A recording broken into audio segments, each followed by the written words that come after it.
नमस्कार सर, मेरा नाम शिखा मिश्रा है। हमारी जो युवा पीढ़ी है और जो आने वाली पीढ़ियां हैं, हमने श्री राम की और सनातन धर्म की एक अलग ही परिभाषा बनाई हुई है। आजकल वो जय श्री राम सुन के और मूवीज़ वगैरह देख के, तो आपसे मैं जानना चाहूँगी कि हमारे लिए कौन सा सही तरीका होगा जिससे हम प्रभु राम को जान पाएँ जो प्रभु श्री राम हैं। देखिए, जो आपने बात कही वो सही बात है। मूवीज़ में एक इमेज बनी हुई है कि टीका लगाए, कंठी माला पहने और धोती कुर्ता पहने व्यक्ति विलेन ही होगा, ये तय मान लीजिएगा। और इतना ही नहीं, धर्माचार्य तो धूर्त होगा।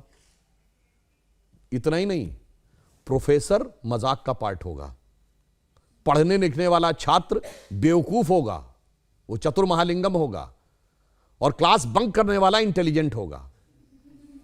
पॉकेट मारने वाला व्यक्ति जो होगा वो तो उदार होगा, क्योंकि वो चोरी करके बांट रहा होगा। ठीक। और जो बिजनेसमैन है या जो नौकरी कर रहा, वो बेवकूफ टाइप का दिखाया जाएगा, वो जिंदगी की दौड़ में पिछड़ता दिखाया जाएगा। अरे बहुत सारी चीजें दिमाग में भरी गई हैं फिल्मों में। ये बताइए, ये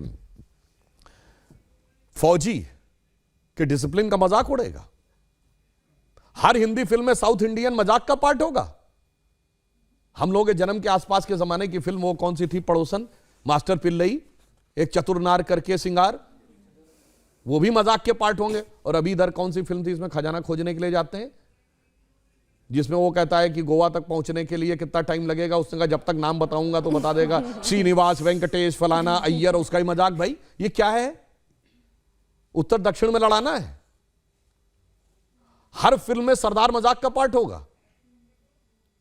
बहुत बड़ा षड्यंत्र था, ये एक लेफ्टिस्ट एजेंडा था। और इसमें मैं ये नहीं कह रहा हूं कि इस फिल्म वालों ने जान के किया है, वो तो बेचारे खुद भी नहीं जानते। उनका माइंडसेट ऐसा कि उसके टूल बन गए।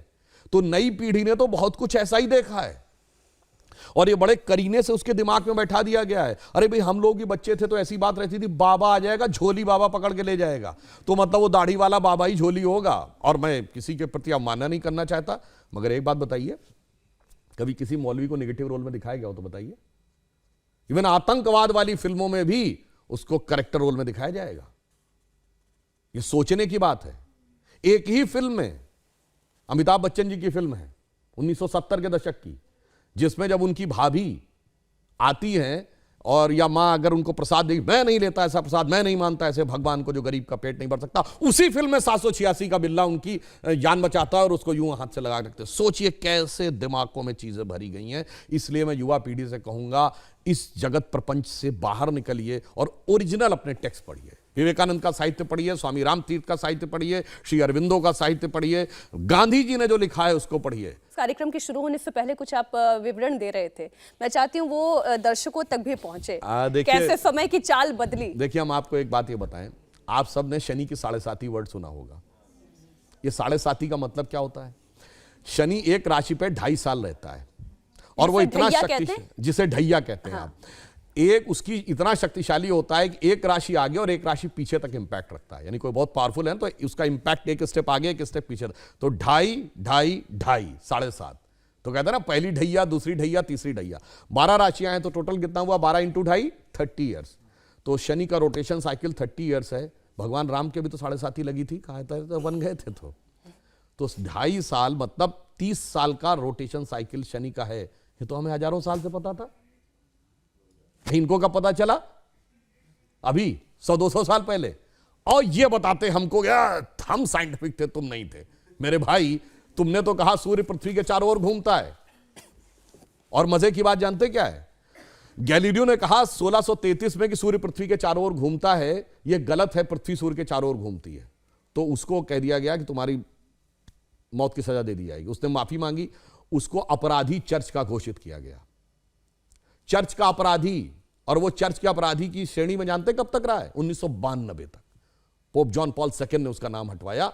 वरना जिस जमाने में स्पेस में सैटेलाइट पहुंच गया, आदमी 69 में चांद पहुंच गया, और तब तक वो इस बात के लिए दोषी था, मगर कोई नहीं कहता उनसे कि आपके धर्म में कोई आपत्तिजनक बात लिखी हुई है, इसे हटाने की आवश्यकता है। मगर जहां सबसे साइंटिफिक बातें लिखी हैं, वहां पे लोग कहते हैं कि इसमें हटाने की आवश्यकता, उसको हटा। इस षड्यंत्र को समझना चाहिए। इस षड्यंत्र को आप भली भांति समझें तो आपको समझ में आएगा कि जो सभ्यता सर्वाधिक उदार है, उसी सभ्यता के साथ सबसे अधिक छल किया जाता है, जिसे हम कहना चाहेंगे आजादी का अमृत काल है।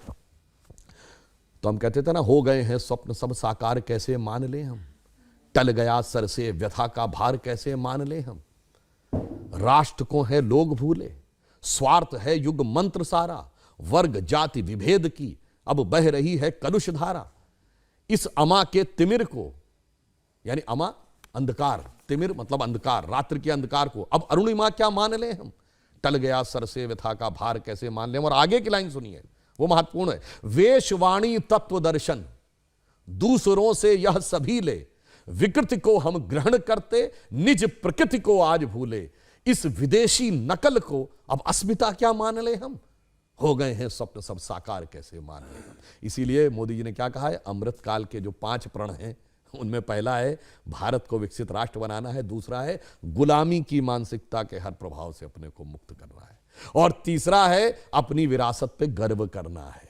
इसीलिए गुलामी की इस मानसिकता से बाहर निकलिए तो नया भारत दिखेगा, जिसके लिए हम कह सकते हैं कि स्वप्न देखा था कभी वो आज हर धड़कन में है और एक नया भारत बनाने का इरादा मन में है।